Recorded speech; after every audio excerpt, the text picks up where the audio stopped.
Olá, que a graça e a paz do Senhor Jesus seja com você. Esse é mais um vídeo de estudo da Palavra de Deus e o livro de hoje é o livro do profeta Ageu. Nós leremos alguns versículos do capítulo 1, também do capítulo 2 e à medida que vamos lendo, vamos fazendo alguns destaques para que os irmãos possam acompanhar conosco.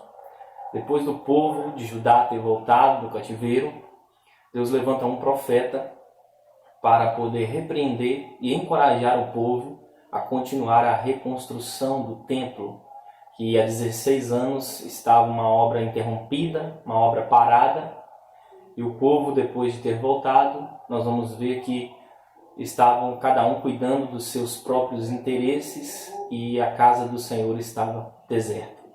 Deus chama esse profeta, Ageu, capítulo 1, versículo 1, diz que no segundo ano do rei Dário, no 6º mês, no primeiro dia do mês, veio a palavra do Senhor por intermédio do profeta Ageu a Zorobabel, filho de Salatiel, governador de Judá, e a Josué, filho de Josadaque, sumo sacerdote, dizendo: Deus levanta Ageu para falar a liderança do povo, tanto civil quanto eclesiástica, a Zorobabel como o governador de Judá e também a Josué como o sumo sacerdote e, consequentemente, uma palavra a todo o povo.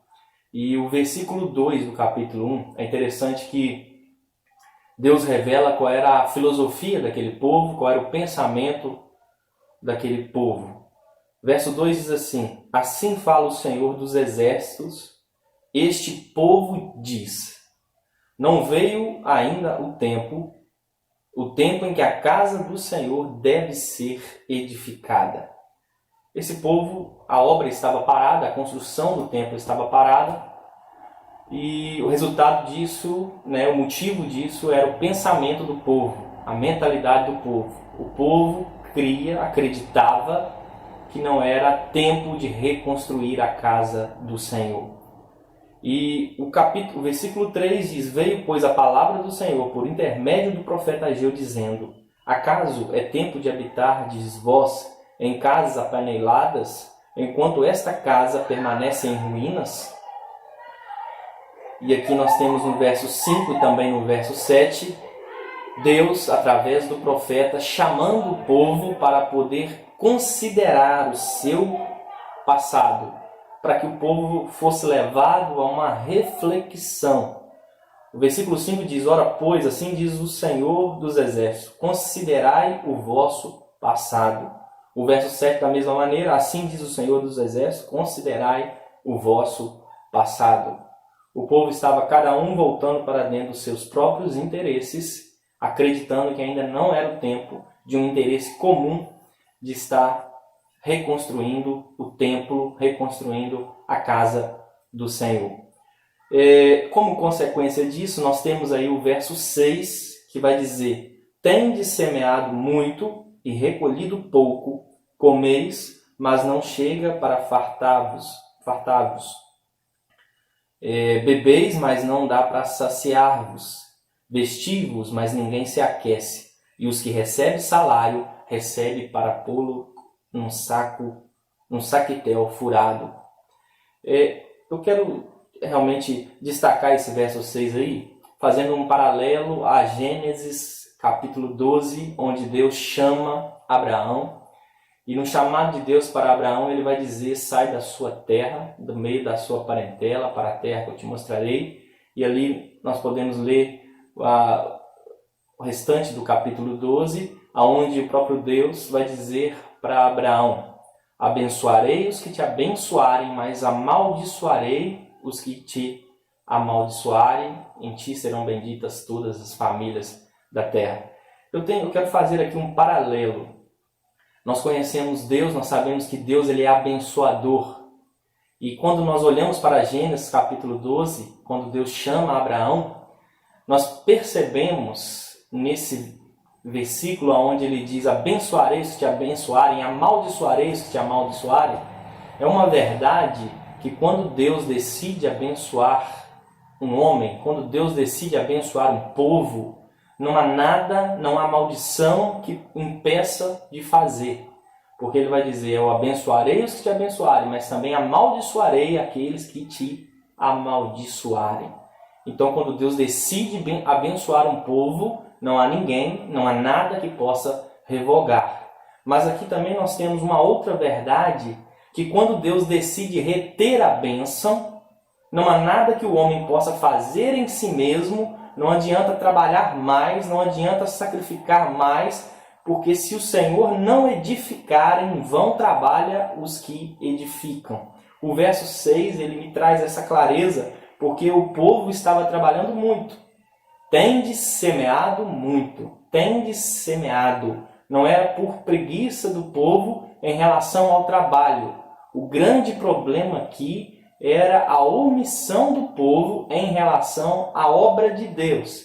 Então, o povo semeava muito, mas recolhia pouco. Comia, mas não se fartava. Bebia, mas não saciava. Vestia, mas não passava o frio. Ninguém se aquecia.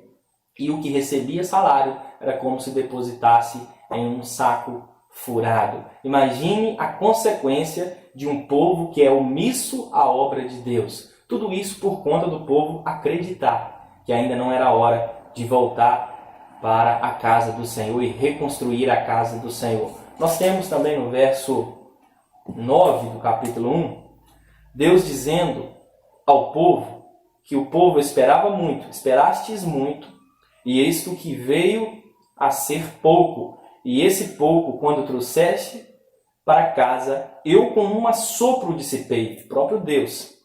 Por quê? Diz o Senhor dos Exércitos. Por causa da minha casa que permanece em ruínas, ao passo que cada um de vós corre para a sua própria casa. Interessante que o povo, ele estava cada um voltado para dentro da sua casa. E o verso 10 vai provar que Deus reteve a bênção. O verso 10 diz, por isso os céus sobre vós retêm o seu orvalho e a terra os seus frutos. Fiz vir a seca sobre a terra e sobre os montes, sobre o cereal, sobre o vinho, sobre o azeite e sobre o que a terra produz, como também sobre os homens, sobre os animais e sobre todo trabalho das mãos. O próprio Deus reteve as bênçãos. Se por um lado nós temos, quando Deus abençoa, ninguém pode revogar, nós temos também que quando Deus retém, não há nada que o homem possa fazer. O grande problema é que muitas vezes nós conhecemos, esse povo conhecia os mandamentos, amarás o Senhor teu Deus acima de todas as coisas. Nós temos no Novo Testamento, em Mateus capítulo 6, versículo 33, onde diz que buscai primeiro o reino de Deus e toda a sua justiça, porque todas as coisas serão acrescentadas. Buscai primeiro o reino de Deus e a sua justiça, e todas as coisas serão acrescentadas. Nós vemos que todas as coisas, todo o suprimento que nós necessitamos, ele é acrescentado por Deus quando nós estamos buscando a Deus em primeiro lugar. O povo aqui parece estar numa contramão. O tempo era um tempo de escassez. A cidade estava em ruínas. O templo a construção estava também em ruínas, parado. E o povo estava cada um edificando. Quando volta do exílio, eles voltam edificando as suas próprias casas, fazendo casas bem requintadas, casas realmente bem acabadas, enquanto o templo, a obra de Deus, estava parada. Isso se dá por conta do pensamento. Talvez, eu creio que há vários motivos para que o povo não tivesse ainda voltado à reconstrução do templo, mas creio que um dos motivos também era a beleza, a glória que tinha o antigo templo. Talvez o povo olhava para o templo construído pelo rei Salomão como por ser um templo caríssimo, por ser um templo muito cheio de ouro. Talvez o povo olhava para a sua situação econômica e dizia que não era capaz naquele momento de fazer um templo tão completo, um templo tão rico em riquezas físicas, materiais, como o de Salomão. E isso despertou, talvez foi um dos motivos que despertou esse pensamento no povo de que ainda não era o tempo. Mas quando Deus levanta esse profeta fala à liderança, fala também ao povo. Nós vemos no versículo 12 do capítulo 1, Zorobabel como governador e Josué como sumo sacerdote, atendendo à voz do Senhor seu Deus e às palavras do profeta Ageu, aos quais o Senhor seu Deus o tinha mandado dizer, e o povo temeu diante do Senhor. Aqui nós vemos a união de liderança e do povo para atender a voz do Senhor, para atender o chamado do Senhor por meio do profeta. O versículo 14 vai dizer: o Senhor despertou o espírito de Zorobabel, filho de Salatiel, governador de Judá, e o espírito de Josué, filho de Josadaque, o sumo sacerdote, e o espírito do resto do povo, e eles vieram e se puseram ao trabalho na casa do Senhor dos exércitos, seu Deus. Olha que coisa linda que nós temos aqui no versículo 14. Liderança e o povo. Os líderes e o povo trabalhando juntos, atendendo o chamado de Deus. Eles voltaram, Eles foram ali, o Senhor despertou. Foi o próprio Deus que despertou o espírito daqueles homens, dos líderes e também do povo. E o povo vieram e se puseram a trabalhar na reconstrução do templo, porque o povo entendeu que era o tempo de fazer a vontade de Deus. E aí nós temos o capítulo 2. No capítulo 2 nós temos um versículo muito lindo, que é o versículo 9, que vai dizer que a glória desta última casa será maior do que a glória da primeira, diz o Senhor dos exércitos. E neste lugar darei paz, diz o Senhor dos exércitos. É muito interessante esse versículo 9, ele é usado muitas vezes, mas eu chamo a atenção aqui porque talvez o pensamento do povo é que eles nem tão cedo ia conseguir construir um templo com a mesma glória do templo construído por Salomão. Mas Deus aqui vai afirmar para eles, depois do povo se pôr a construir, depois do povo se unir, depois do povo atender o chamado de Deus, aqui Deus vai dizer, a glória desta última casa, dessa segunda aí, ela vai ser maior do que a da primeira. Isso me mostra que não tem a ver com a riqueza, esse templo muito mais singelo do que o templo construído pelo rei Salomão, mas Deus dizendo que a glória será maior, porque a glória de Deus não tem a ver com a riqueza tão somente, mas ela tem a ver com a manifestação do próprio Deus. Está dizendo que a glória desta última casa será maior do que a da primeira. E nós sabemos que é esta casa, construída por este povo, que 500 anos mais tarde vai ser frequentada pelo próprio Deus na pessoa de Jesus, pessoa física ali de Jesus. Jesus vai frequentar essa casa, Jesus vai pregar nesse templo e nós podemos ver o cumprimento dessa palavra, que a glória dessa segunda casa será maior do que a da primeira, tendo a ver com a manifestação de Deus. O verso 8 aí, do capítulo 2 vai dizer, minha é a prata, meu é o ouro. A igreja precisa entender que os recursos pertencem ao Senhor. O povo, um outro motivo que o povo julgava não ser tempo de reconstruir é que faltava prata e ouro, mas Deus vai dizer, minha é a prata, meu é o ouro. O combustível da igreja deve ser sempre a fé. Ainda que nos falte recurso humano, nós temos que crer que o nosso Deus é o Deus do ouro e da prata. E quando nós estamos com a nossa fé alinhada à vontade de Deus, nós podemos ser supridos em todas as áreas. Deus tem suprimento para todo o seu plano, para que os homens possam executá-los. Mas eu quero chamar a atenção também para o final aí do verso, essa segunda parte do verso 9 do capítulo 2, que vai dizer, neste lugar darei a paz, diz o Senhor dos exércitos. Depois ele dizer que a glória será maior, ele vai dizer, neste lugar darei a paz, diz o Senhor dos exércitos. Nós sabemos que Jesus, no contexto de igreja, Jesus ele é a nossa paz. Paulo, quando escreve Efésios capítulo 2, versículo 14, ele vai dizer, porque ele é a nossa paz, o qual de ambos os povos fez um, tanto de judeus quanto de gentios, ele fez um povo só, derrubando a parede da separação que estava no meio, na sua carne, desfez a inimizade, isto é, a lei dos mandamentos, que consistia em ordenanças, para criar em si mesmo, assim mesmo, dos dois um novo homem, fazendo a paz, e pela cruz reconciliar ambos com Deus em um corpo, matando com ela as inimizades. Então o Senhor Jesus, ele é a nossa paz.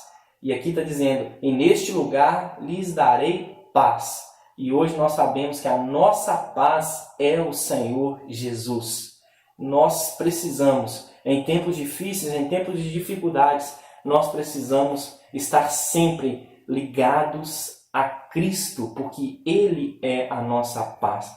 A dificuldade não pode nos levar por um caminho inverso, de nós tentarmos produzir solução em nós mesmos.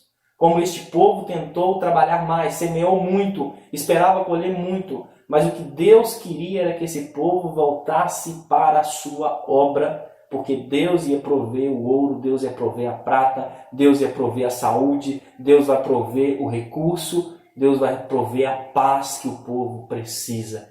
Então a igreja do Senhor Jesus, ela precisa estar ligada no centro da vontade, conectada à vontade de Deus, executando a vontade de Deus. Porque tudo que nós precisamos, o Senhor tem para nos suprir. Que a necessidade não nos afaste, mas que a necessidade nos aproxime de Deus. Esse foi o chamado. A realidade aqui desse povo mudou. Um povo que estava experimentando seca. Um povo que estava experimentando fome. Um povo que não tinha paz. Eles tinham casas, mas não tinham paz. Eles não tinham um lar em paz.